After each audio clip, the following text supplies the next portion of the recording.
I grew up in the former Soviet Union. My parents and I lived in a communal apartment with 9 other families. When my parents wanted to be romantic, they would send me to look out the window. One day my dad said, "So what do you see in the window?" I said, "Our neighbors being romantic."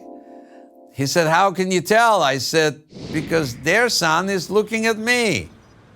My parents laughed. At that moment, I felt that I was in the presence of love.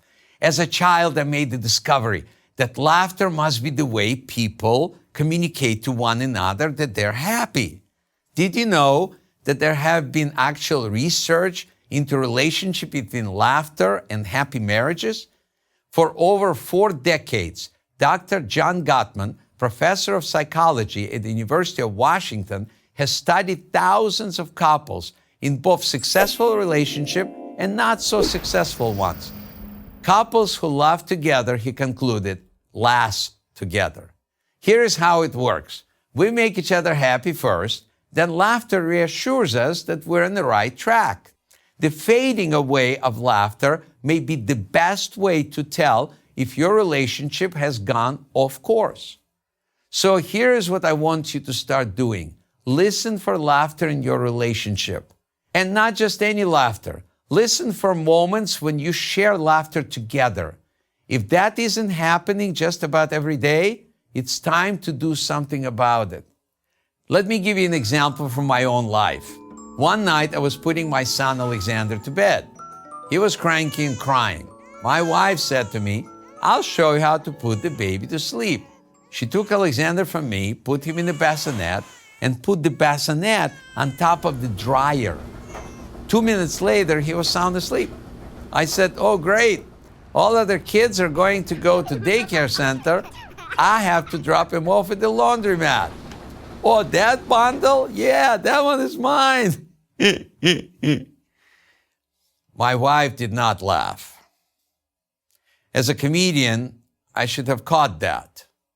In my show, if the joke doesn't get a laugh, I analyze what went wrong, perhaps change the setup or a punchline to get the laughter back.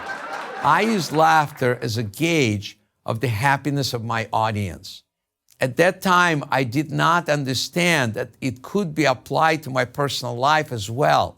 If I had understood that laughter was a gauge of happiness, I might have saved my marriage. As I started to research the science of happiness, I learned when there is a genuine connection between people, laughter is the first thing that happens as a confirmation of a happy relationship. The intimacy comes next, and then people get married and live together. When things are not working, laughter is the first thing to go. Second thing to go is intimacy. Third thing is your house. Of course, marriages and relationships break up for all sorts of reasons, but I can say with confidence, if you're not laughing, there's trouble ahead. So how do you get the laughter back if you've lost it? Every relationship is different, of course, but there's one constant. To laugh together, you need to be together, and that literally means time together. You need to start by making a decision that time together is important and it's not negotiable. Set a date night, take a dance lesson, a cooking class. It doesn't matter what you do, you just have to do it. According to the U.S. Bureau of Labor Statistics, American couples sleep on the average 7.2 hours a day, work 8.5 hours a day, and watch television 2.4 hours a day. Then they want to know how much time are we intimate with one another. So they combine hugging, kissing, cuddling, and lovemaking.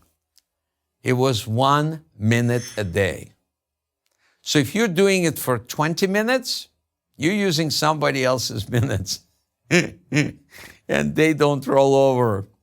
I believe that if you understand the connection between happiness and laughter, you'll be way ahead of those statistics. You will have better or even best chance to have a long-lasting, happy relationship. Just like the gas gauge in your car lets you know how much gas you have in your tank, laughter can let you know how much happiness you have in your relationship. The goal is to live happily ever after and maybe make love more than 1 minute a day. I'm Yakov Smirnoff for Prager University.